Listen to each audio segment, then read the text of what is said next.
It's time for FLA Law, brought to you by the personal injury attorneys of Perenich, Caulfield, Avril, and Noyes. This hour will be informative, along with taking your questions and comments. Now, here are your hosts for today's show.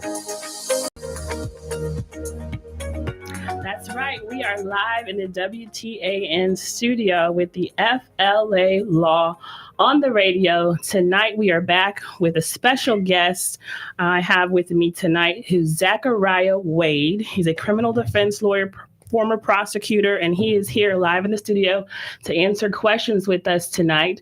But before we jump into the show, of course, I want to give you my background and intro so you know how to find us tonight, because as you know, this is a live legal call-in talk show where you get to get your legal questions answered live over the air and also through social media. So with that being said, you know, I am Jacqueline Bryant, one of the personal injury attorneys at Perenich, Caulfield, Avril, and Noyes. And that's where we're streaming live tonight. If you have a Facebook account, just search us on Facebook, Perenich, Caulfield, Avril, and Noyes Injury Lawyers. Perenich is spelled Perenich. Just type it in and you should be able to find us. We are live streaming on Facebook. Hello, everyone. As you can see, I have my special guest with me. And we are also on YouTube, right, Matt? Streaming live on our YouTube page. Yes, we are. If you don't have Facebook and you'd rather watch us live on YouTube, you can find us there as well under the same name, Perenich, Caulfield, Avril, and Noyes Injury Lawyers. With that being said, the main way you can call us here in the studio tonight to get your questions answered is 727-441-3000. Again, that's 727-441-3000. Call in. The lines are open, and we're ready to have a great show tonight. As I said to you before, we've got a special guest. His name is Zachariah. Wait, do you go by Zach? No, you go by I go by Zachariah. Okay. Just want to make sure. I've never called you Zach, but I just want to make sure. Appreciate it. Thanks for asking. Not everyone does. So Zachariah Wade is with us tonight on the show. Do not call him Zach. He is going to be answering your legal questions tonight. I'm just going to tell you briefly who he is, and then I'll turn it over to him and let him, of course, give you a little bit of his bio. But Zachariah and I met through the Clearwater Bar Association. Both of us are on the leadership over there at the Clearwater Bar Association. And some of you, if you've been a faithful listener, then you have been listening in on Tuesday nights, and you already know who Teresa is. She is the director of the Clearwater Bar. She's been on the show with us before, and she told you all about the Clearwater Bar's lawyer referral service. And so she's over the Clearwater Bar, and Zachariah and I connected through there, but we've also crossed paths in other arenas. He's a Stetson alum.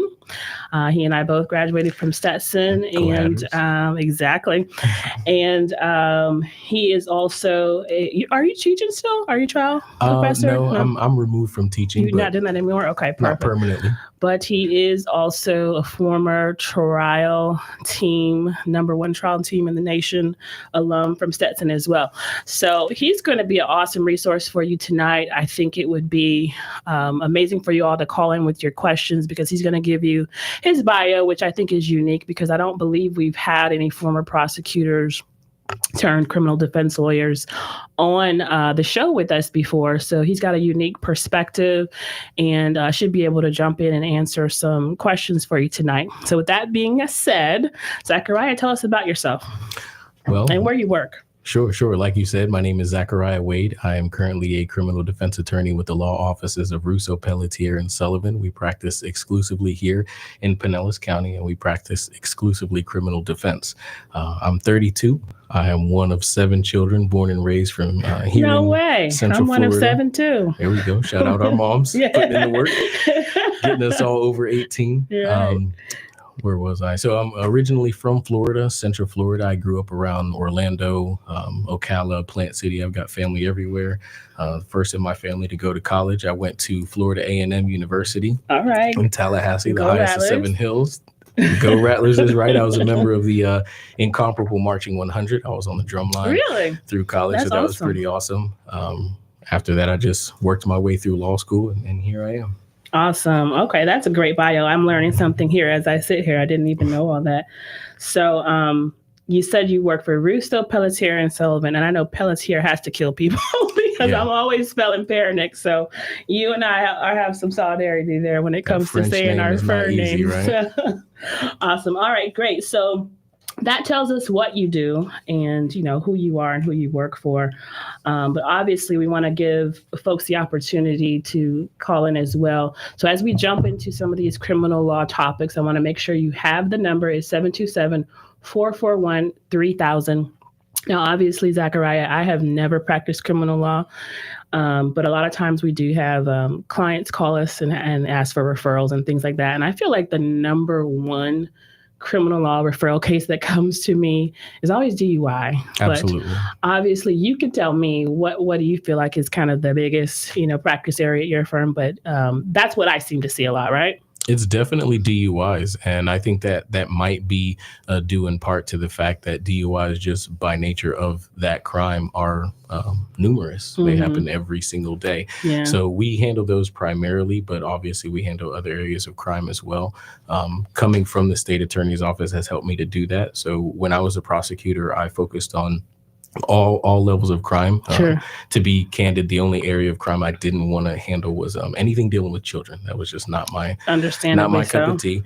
But violent crimes, drug crimes, the really bad ones, murder, sexual batteries, I handled those. So right, now can't get worse than that. I'd say murder. Yeah. I mean, it could, but that's a different radio show, right? Right. That's but true. anyway, transferring that experience over to the private world has helped because now we handle all of those areas of law, all areas of crime, rather. Well, let's talk about that, because when I was in law school, that was one of the first things I did was interned in criminal law sector. So I did an internship at the public defender's office. And so I was fresh out of 1L year, didn't really have much experience or understanding of it. And then I got to see some of those murder trials and some unfortunate child molestation trials and help with a lot of that evidence. And it actually had that opposite effect where I was like, I'm running the opposite direction from this. Like, I don't want to go to the jail. I don't want to have anything to do with this stuff. I go to jail like 3 times a week, so it's okay. So I was like, yeah, this is not for me. And mainly because I felt like if I did that, I really wouldn't know which side I want to be on. Like one day I'd want to work for the state and I feel like I want to prosecute this person. The next day I want to defend them.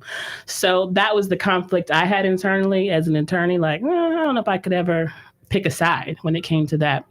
And so you, coming from a background where you've done prosecution and now you've switched sides, how do you deal with kind of the switching, the challenge between that?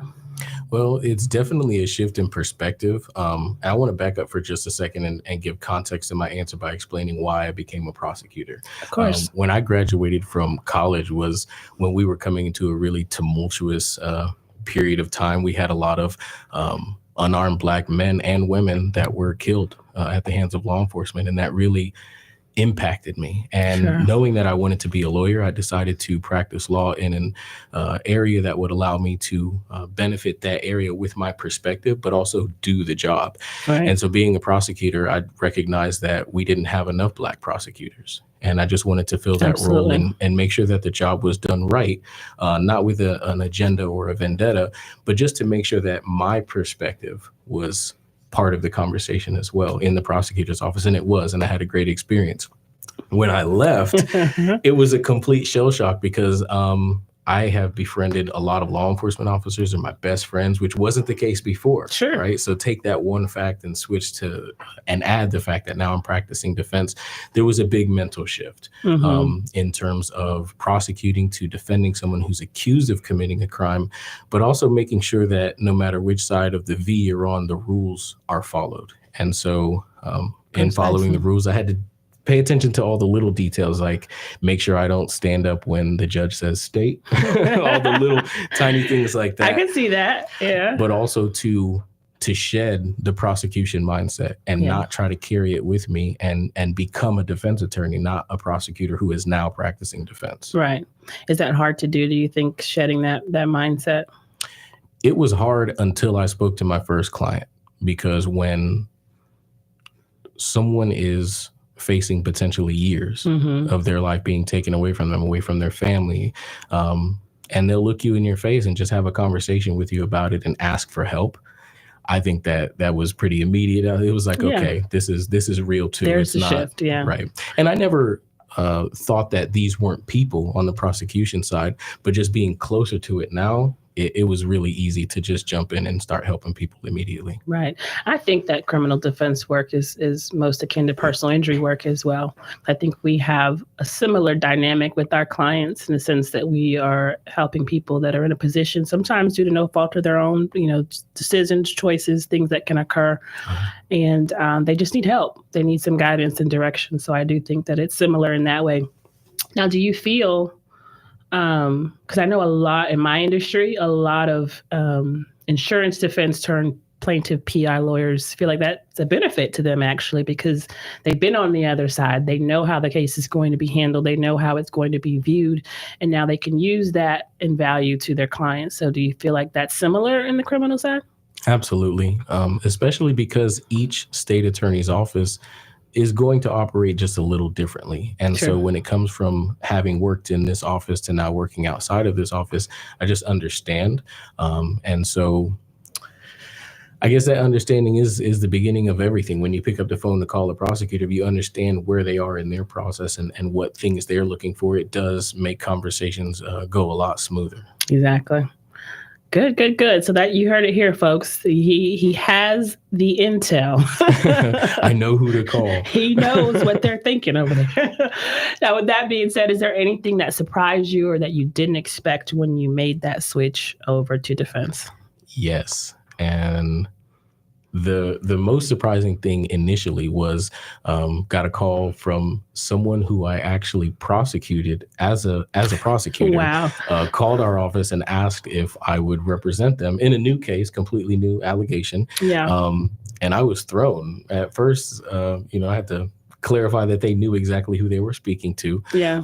But that was pretty exciting. And I actually followed through with the rules, and I realized that to do that, I would need the express permission of the party that I used to represent. I see. Which was the state. Of and course. so that would mean the state has to sign off on me, and that's too muddy. So we stayed away from that. But it was really interesting to have someone call like that. Yeah, that's when you kind of like pull out the whole ethics handbook, call the Florida Bar hotline. What do we do here?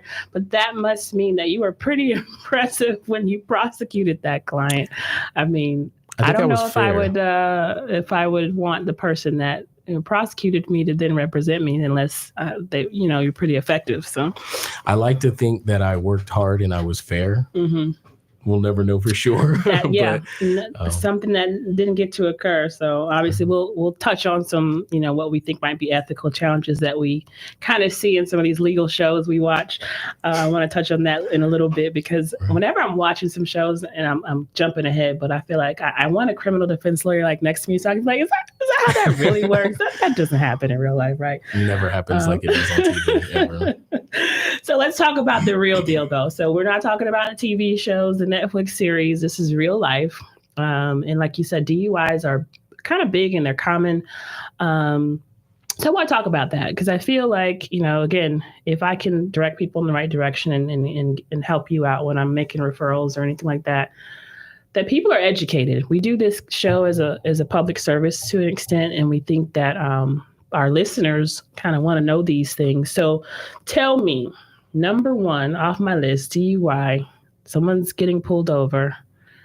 Should they take a breathalyzer? To blow or not to blow? That is the question. And I'm going to give you the lawyer answer. Okay. It depends. That's fine. And I'm going to start by saying that alcohol is not the only substance you can put into your body, drive a car, and be accused of DUI. So whether or not to blow is totally up to the person.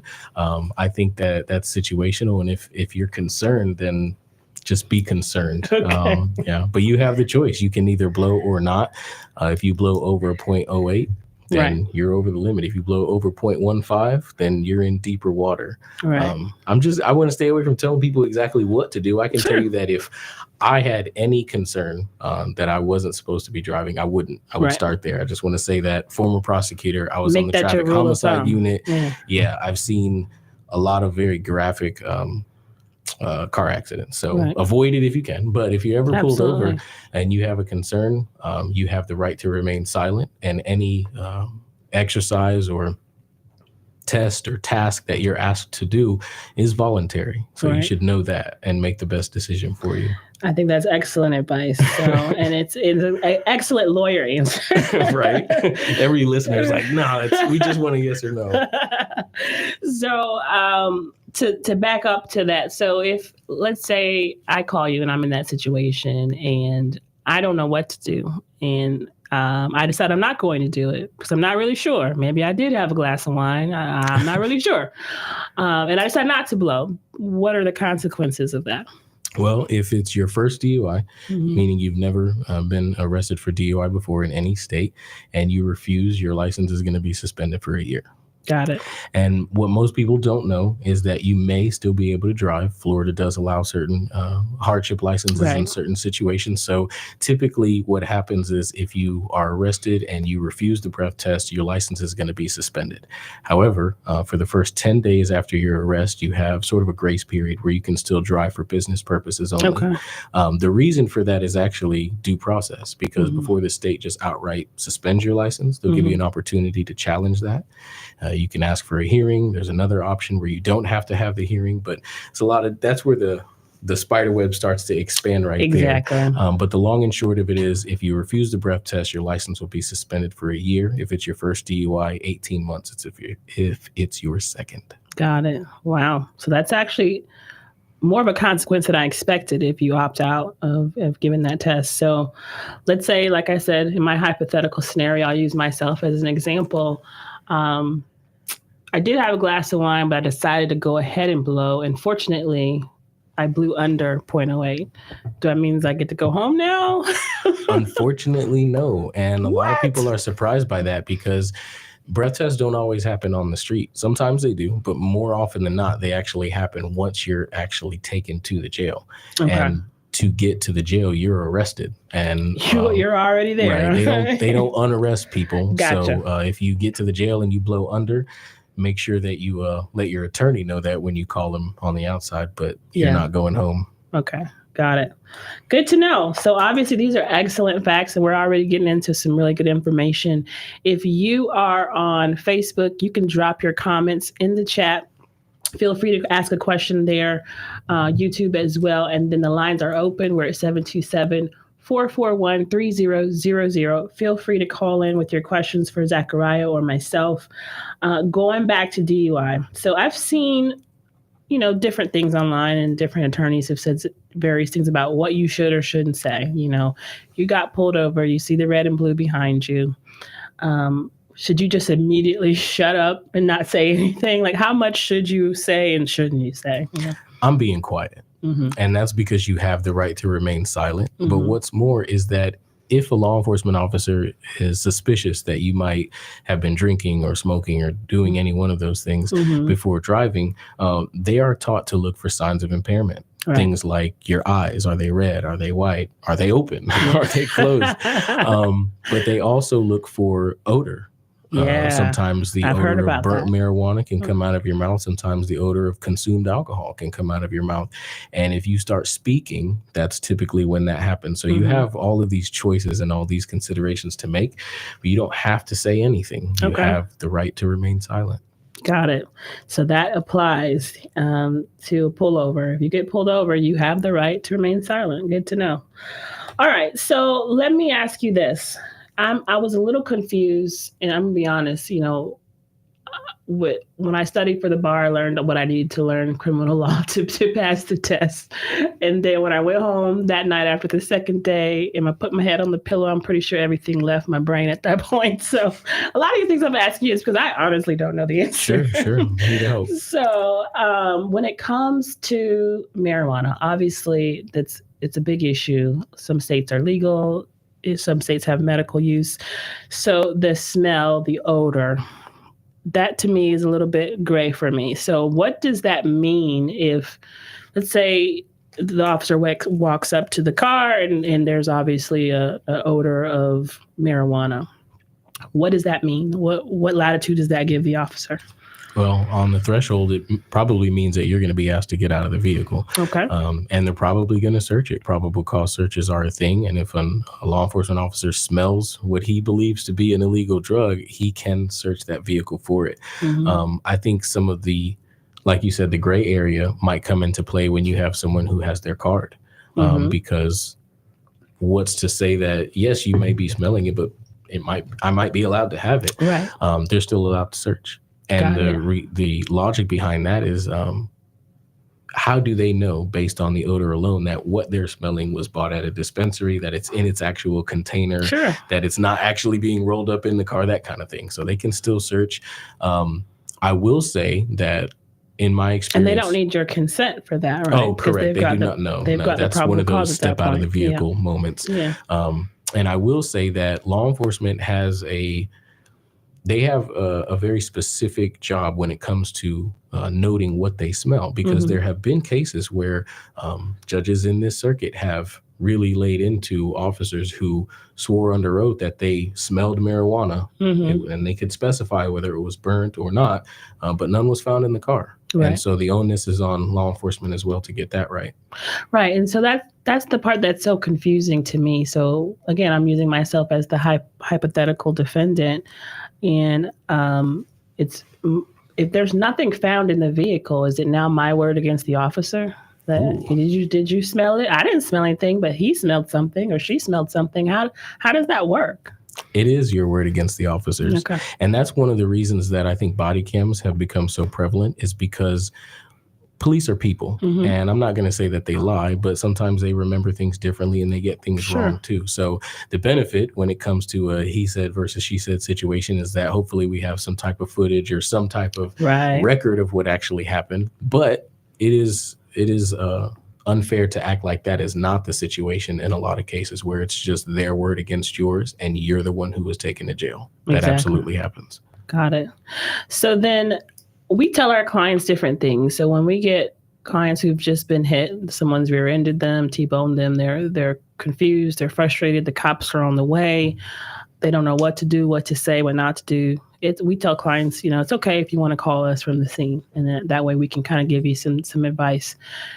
It's different with criminal law, though. So I'm curious to know what your perspective is if a potential client has gotten pulled over and they're dealing with some of the questions we've talked about. The officer is asking them to step out of the car, or there's an odor that the officer may allege that they smell. Should they, if they have the ability to, get on the phone and call you and say, Zachariah, what do I do? I'm going to say no. And the reason I say no is because even if that officer is wrong, majority of the time, we're talking about, there's obviously going to be some outliers, but majority of the time, even if they're wrong, you're not going to win on the street. If that officer is dead wrong and he's coming to grab you and put you in cuffs and we have that knee-jerk reaction, don't put your hands on me, you're not going to win right then and there. So in a situation where you might want to call your lawyer and have them get involved, it's not a good idea, namely because that officer or deputy is not going to stand there while you field every question they ask you. Just wait a second, let me talk to my lawyer. Talk to him, or let me put him on speakerphone and you talk to him. It's not a good idea. I think the best thing to do in that situation would be just stop talking. Don't fight in any way. Don't oppose them. Just let your lawyer fight later. When is the first time or best time, I would say, that someone should call you?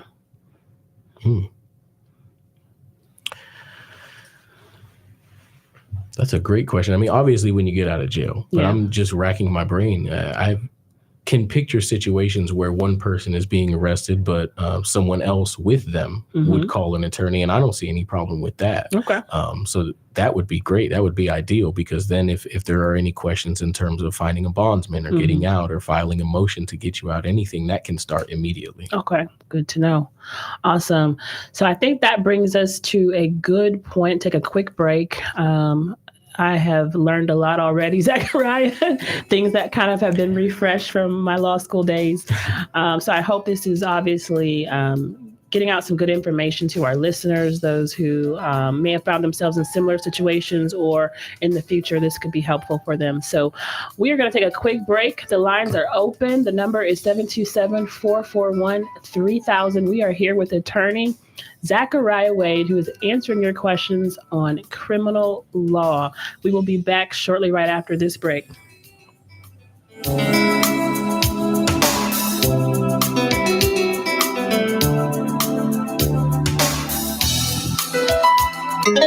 This is the Tan Talk Radio Network. In 1955, the law firm now known as Perenich, Caulfield, Avril, and Noyes made a decision. Instead of taking whatever cases came through their doors, they decided to focus specifically on personal injury. 64 years later, the law firm is one of Clearwater's longest-running personal injury firms. Available 24 hours a day with offices in Clearwater and throughout Tampa Bay, they're ready to put decades of experience to work for you if you or a loved one has been injured in a car accident or injured due to someone's negligence or recklessness. If you feel overwhelmed, uncertain, or unsure about your next steps after being involved in an accident or after a loved one sustained serious injuries due to someone else's negligence, call Perenich, Caulfield, Avril, and Noyes at 727-796-8282 or online at usalaw.com. That's 727-796-8282 or online at usalaw.com. Non-attorney spokesman. This is the Tan Talk Radio Network.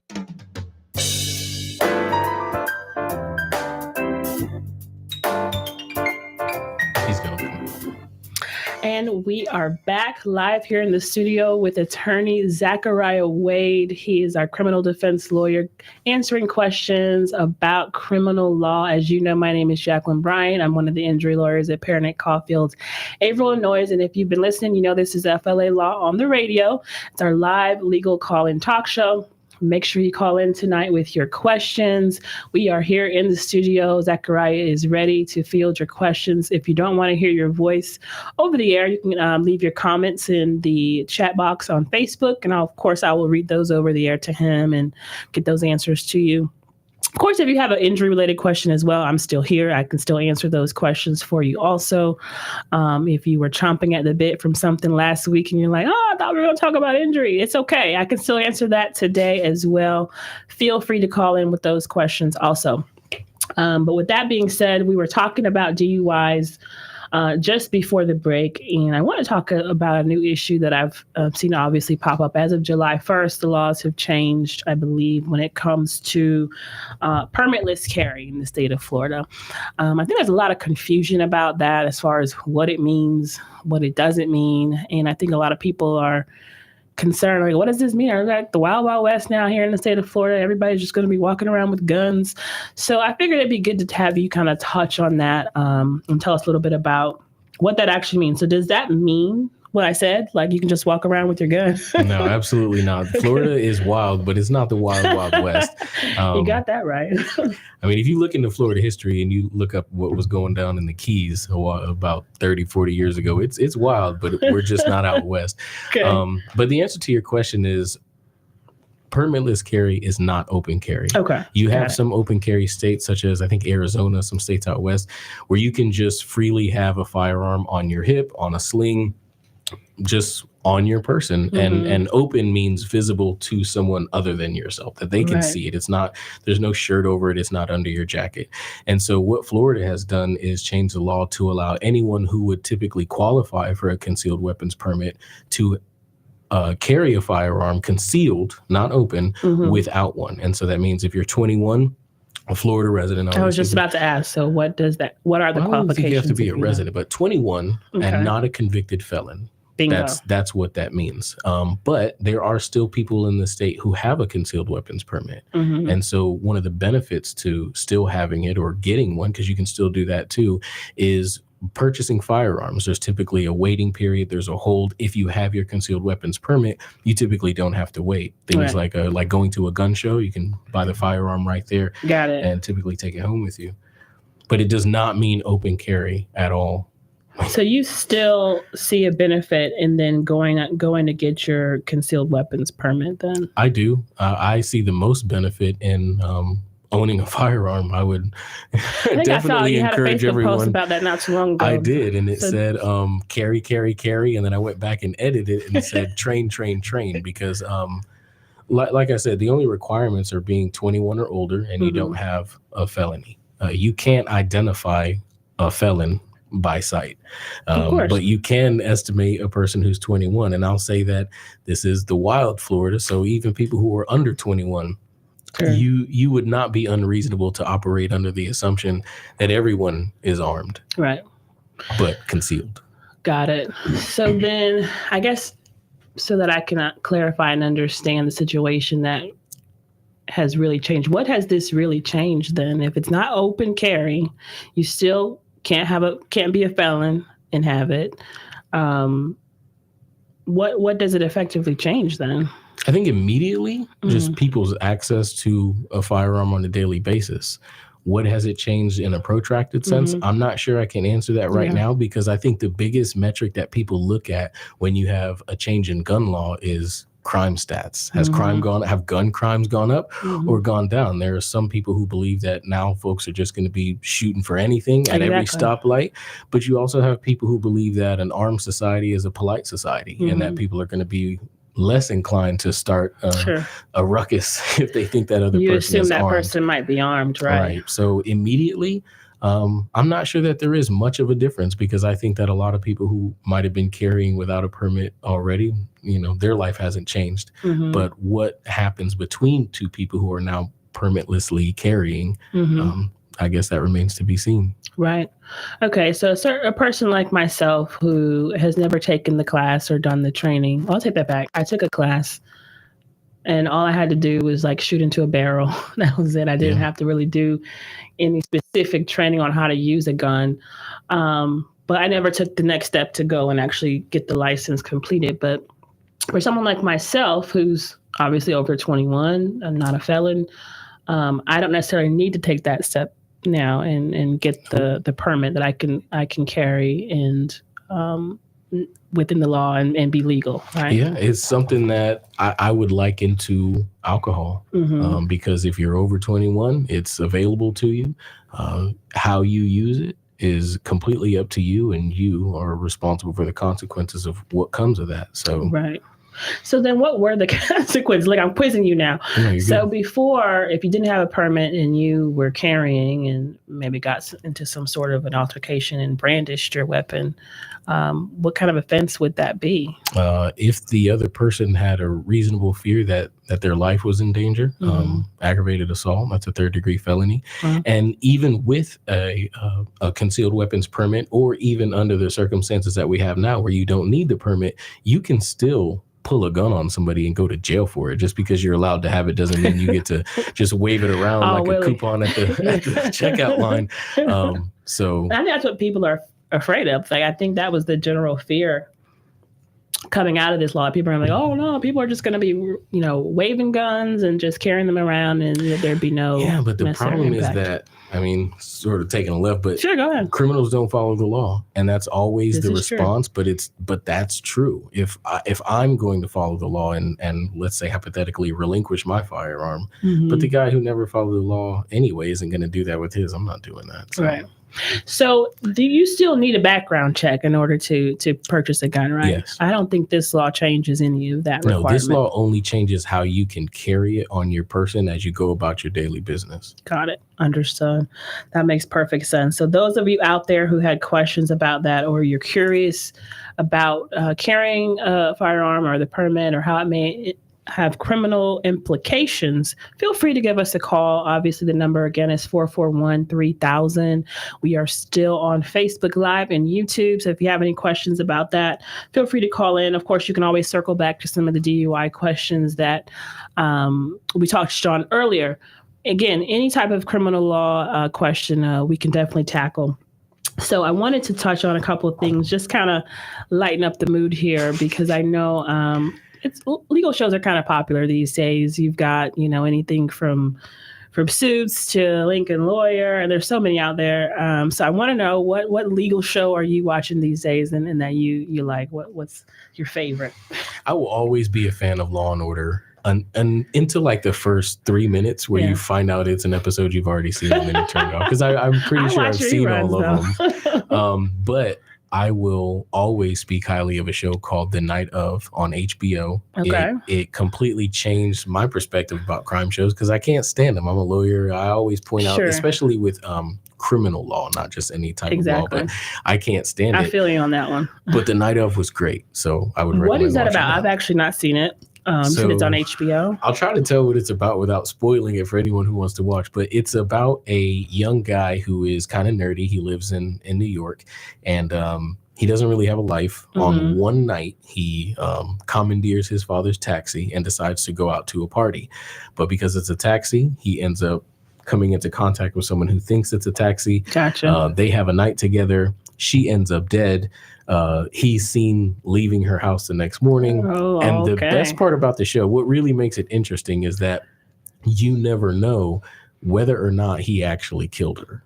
But you do follow him from being this sort of innocent, nerdy, quirky guy to an accused murderer to someone who's in Rikers and everything that goes on in there. Mm-hmm. And then after he, I'll say after his case, I don't want to give away what happened, but after his case, then he's basically on the street. He's doing drugs and his whole life gets turned upside down. But it follows that from the legal perspective and how the things we do as lawyers really dictate the outcome in terms of people's lives. What do you like about it? As far as you said, it's realistic. Mm-hmm. So was there a particular part in the law that you were like, that's exactly how it would go down, or that's the way I would have handled it? Or?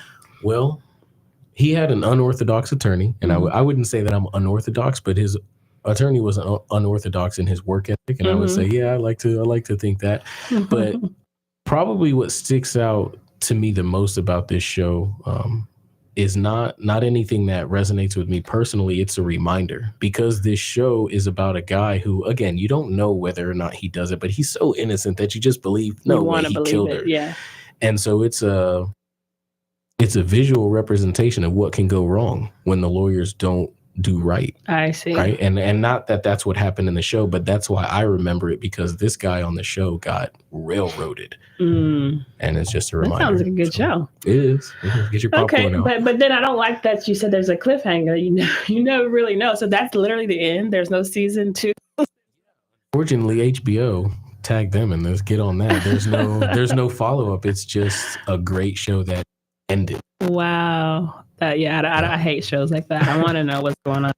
So I think my favorite right now is Lincoln Lawyer. I actually just finished the second season, and unlike Zachariah, I'm sorry, I might spoil it for some people, but it was interesting because in this situation, it's obviously not Matthew McConaughey, the movie. It's another actor, but he plays the same character, Mickey, whatever his last name is. But anyway, he's like the lawyer. He's the it guy. He's on top of the game. He's taking all the big cases. He's not losing. And there's a situation that he encounters, and I'm just curious as to how realistic this is. Big case that he couldn't necessarily solve. He was helping a guy who was trying to get him out of jail. Actually, he'd already been convicted of murder, but he just was really passionate. He knew that his client didn't do it. Just finding the person that did was obviously the hard part, and trying to figure it out. And so the guy that was in jail had kind of given up hope. And as he got closer to kind of getting more evidence and finding new information, he was tracking down this one integral witness who was kind of evading them, and they found her. In that process, he gets another client, totally for something totally different. And in so doing, that guy admits that he's actually the one who committed the crime on that other case. And it was like, holy crap, what do you do? And so he has this huge ethical conundrum, and his client essentially had him by the balls. And it was like, what do you do? And so he ends up handling it, and it gets handled. I don't want to obviously spoil it too much, but it's like, is that realistic? Like, come on, does that kind of thing happen? Like, where you have these ethical challenges where maybe you now know your client did do something, where they've confided in attorney-client privilege, they've said what happened. Now, what do you do? Do you proceed? Do you withdraw? I mean, like, what's the situation with that? Or is that just all TV cameras sensationalization. I think it's definitely sensationalized in some respect because it's TV, right? They want to make it entertaining. But in that specific situation where you believe, even if the client doesn't come to you and say, I did it, I killed him. Yeah. You believe, you're starting to like, hold on a second. Even if you believe that, I think your job as a defense attorney is to focus on the law.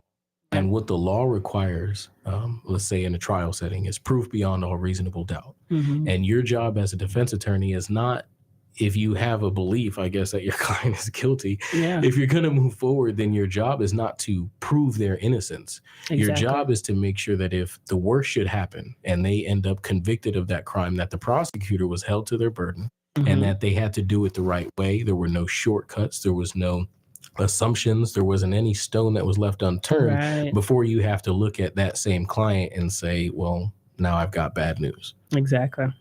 Well, I think that's a great answer. And I figured it could happen to some degree, but not necessarily to that sensational. I hope not. That's a horrible situation to be in. I was like, that's the Lincoln Nikki, lawyer? It is. I'm going to go watch that now. Awesome. I was against it, but now I have to go figure out what's going on. I'm sorry. I kind of ruined it for you, but it's still very good. That was only one scenario. There's multiple that he deals with that are really challenging in that story. And like I said, I like it because I feel like a lot of things that he does, the law that he, kind of gives to the viewer is accurate. And he's got this one like seasoned mentor who helps him throughout the trial, and he's on point too. So I like it for that reason. Okay. A lot of shows you're like, that's not. I tell people a lot when they recommend a show or a movie, I'm gonna watch that, I'm gonna watch it, but and I don't always mean it, but I'm gonna watch this one. So you tell me, because after you watch it, you tell me, because obviously you do criminal law, but from a civil attorney watching it, I thought it was pretty good. Gotcha. Okay. So with that being said, I always like to try to touch on some current events before I let you go tonight. Sure. And one of them that's obviously sticks out in my mind from a criminal's perspective, I think just last week, if I'm not mistaken, or maybe the week before, the Tory Lanez trial. And I believe he was finally sentenced like to 10 years, right? And for those of you who don't know, our viewers, Tory Lanez is a rapper, and he had been accused of essentially shooting another rapper, Meg Thee Stallion, and he was on trial for that. And the jury convicted him, and he was finally sentenced last week to 10 years. And I want to get your thoughts on that. Give me your hot take. What do you think about the sentence, the trial? I think he's got Jose Baez on the appeal. What's your thoughts on that? Well, when I first heard that it happened, or that there was an allegation that he shot Meg Thee Stallion, and I think in the foot, I had a Harlem Nights flashback. I was like, what? In the pinky toe? He shot me in the pinky toe. I was like, did he really? Like, that happens? Right. But and I didn't watch the trial. I don't know anything about any of the evidence or testimony. I know that she put out a statement basically supporting the sentence. And I don't know his criminal record, which would really help me figure out how I really feel about the sentence. But I'll say on the threshold, if you hear about an individual who has been convicted of shooting another person, and she's serious about the punishment that she thinks he deserves, 10 years is not outrageous. I mean, given the circumstances, it might not be. I don't know his priors. I don't know what he scored. I don't know his demeanor throughout pretrial. I don't know if he came in every day and didn't care. I just don't know. But I know that legally, that's a lawful sentence, at least by Florida standards. You can go to prison for 10 years for shooting somebody. It might be a break in Florida. Well, that's what I was thinking too. I think a lot of people were, I think the court of public opinion, and some of his fans were thinking that seems ridiculous, But there have been plenty of people sentenced to 10 years, and those fans know nothing about it and wouldn't care. They only care because it's Tory Lanez. Exactly. Yeah, and I think the judge considered the actions and some of the statements he made after the shooting. Obviously, this is before the trial, where I think the court found or felt that he kind of antagonized her a bit. And didn't he put some references in his music? I think so. He made a diss track. Yeah. Yeah, well. And kind of and I don't think he looked at whether he was remorseful or anything like that. I think it was more so you took some really calculated steps to kind of try to He twisted the knife. Yeah. He twisted it. He didn't, and maybe he didn't have to do that, right? That's probably why she was so up in arms about, send him to me. He's not even sorry. Right? That's one of the biggest things that victims want to see is, are you sorry? Are you remorseful? And if he's making songs about it, making money off of those songs about it, they're probably not remorseful. So exactly. Well, I appreciate your perspective. I think this has been a really great show. I have enjoyed your commentary. I think our audience has learned a lot. I know I have. So we appreciate you coming in tonight. I want to make sure our viewers and listeners know how to find you, how to look you up if they do need your help. The Beyonce concert's tomorrow. Please don't drink and drive. Gosh, please don't. But if you find yourself in a situation, you know who to call. So give them the information so they know how to find you. Absolutely. And thank you. My name is Defense Attorney Zachariah Wade. I'm with the law offices of Russo, Pelletier, and Sullivan. We have 2 offices, one in Clearwater, one in St. Pete. Our office number is 727-578-0303. I'm going to say it again because I'm used to repeating it. Please. 727-578-0303. And you can also follow me on Instagram. My handle is Defense Attorney Z. Defense Attorney Z. Follow him on IG. So it has been a great show. I am going to take a quick break just so that if any callers want to call in at the last hour and ask me any questions, you can. But it has been a great show with Zachariah. You have all his details. But if for some reason you didn't write it down, you're driving in your car and you didn't get to catch it, you can always reach out to us after the fact and we'll definitely make sure we get you his information. But of course, if you have any questions for him, call him directly on the number that he just gave you. Zachariah, it was a pleasure. We're going to take a quick break, Matt, and go to a commercial, and then we'll come back and wrap up the show. Thank you for having me.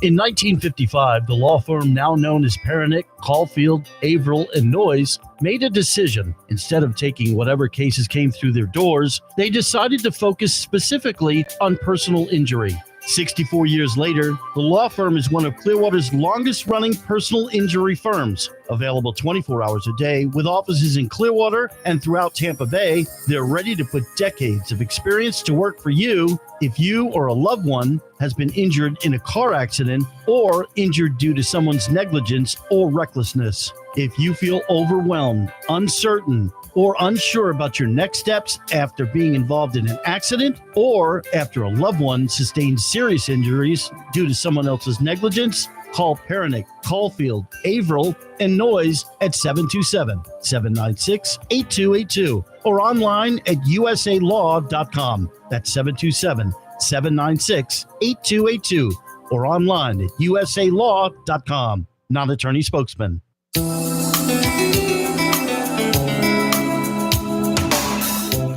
Welcome back to FLA Law Live on the radio. That was an awesome guest we just had, Zachariah Wade. I hope you didn't miss it. He gave us some really good tips and advice on criminal law matters. So definitely reach out to him. If you find yourself in an unfortunate situation, obviously you just never know what can happen in life. Definitely recommend reaching out to him, following him on Instagram, and making sure you have him as a contact if you ever find yourself needing those services. But of course, as you know, we are the personal injury lawyers at Perenich, Caulfield, Avril, and Noyes. We have offices all across the Tampa Bay area. We handle cases throughout the state of Florida regarding personal injury matters, and that's particularly and mainly car accidents, but of course that can be slip and falls, trip and falls, medical malpractice, nursing home negligence, dog bite cases, assaults, those type of matters that result in injury due to someone else's negligence. Those are the kind of cases that we can help with. I would be happy to review those cases with you. We also handle workers' compensation claims if you're hurt on the job, not really sure what to do after a work injury. Certainly give us a call. Let us know what has happened and how the injury transpired, and we're happy to consult with you on a work comp case as well. We also handle Social Security disability. So if you're in a situation where you are unfortunately unable to continue working and you have medical documentation, you've been seeing physicians, and your symptoms have become severe enough to the point where you're limited and restricted and can no longer do your job and can no longer work at any job, really, then you should certainly give us a call early so that we can evaluate your case and determine if it's something that we can take on for you.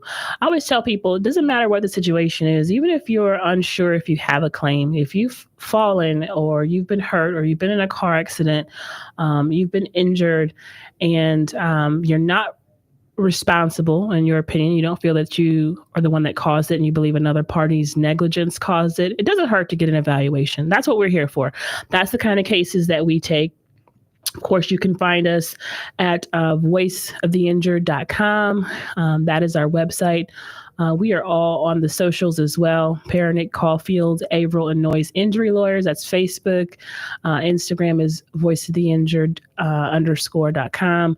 So I think that you obviously know what we handle and you know the kind of cases that we do, but we love to always bring on guests and have other legal perspectives. So I was excited that Zachariah was able to do it, and hopefully he may be able to come back in the future, give you some more information about what he does, because we only really talked about DUIs and the permitless carry law, but there's so many other areas of criminal law that you could really touch on. Those are the kind of cases that you never want to find yourself in that position. Like I told him, there's some similarities in what we do because you really don't want your clients to need you. You don't want them to have to hire you. You don't want people to be hurt. You don't want them to be injured. But you want them to have a resource if they are. And the same, I think, is probably similar for Zachariah. You don't really want people to be charged with, murder or vehicular homicide or DUIs, but unfortunately, those things happen, and they are. And you want to be able to know who to reach out to when that occurs. So we're kind of similar in that regard. I do say that sometimes to my clients when we're wrapping up their case and we're able to get it resolved. I'm like, I hope I never see you again. But sometimes we do. And we unfortunately have to represent people multiple times. And that's just, life and the way things occur.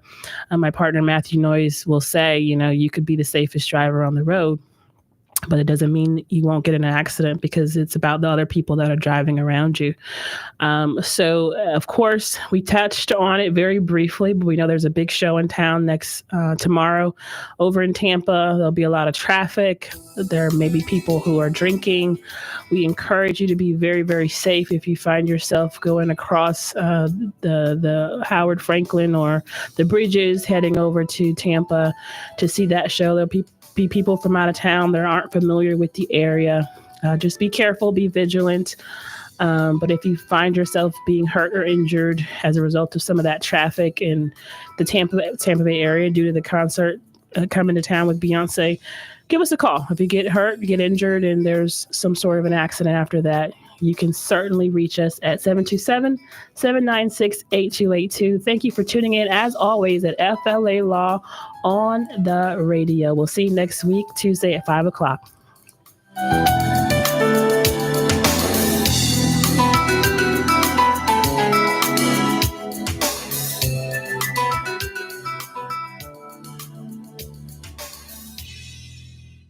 WTAN, Clearwater. FM 106.1. WDCF, Dade City. FM 102.3. Listen. This is CBS News on the Hour, presented by Indeed.com. I'm Monica Ricks in New York. President Biden's been in touch with Hawaii's governor and says whatever the state needs, it'll get. You always hear this phrase, and I've done so many disasters in my career, it's almost hollow. Our prayers, our thoughts and prayers with the people of Hawaii, but not just our prayers. every asset they need will be there for them. Mr. Biden says he plans to visit soon, but won't disrupt recovery efforts with hundreds still missing. Former President Trump and 18 others have to turn themselves in by next Friday to face elections charges in Georgia. CBS legal contributor David Belcher. This RICO racketeering charge is the one that unites all 19 defendants. It's the one thing that all of them are charged with. It's a very serious charge. It comes with it mandatory jail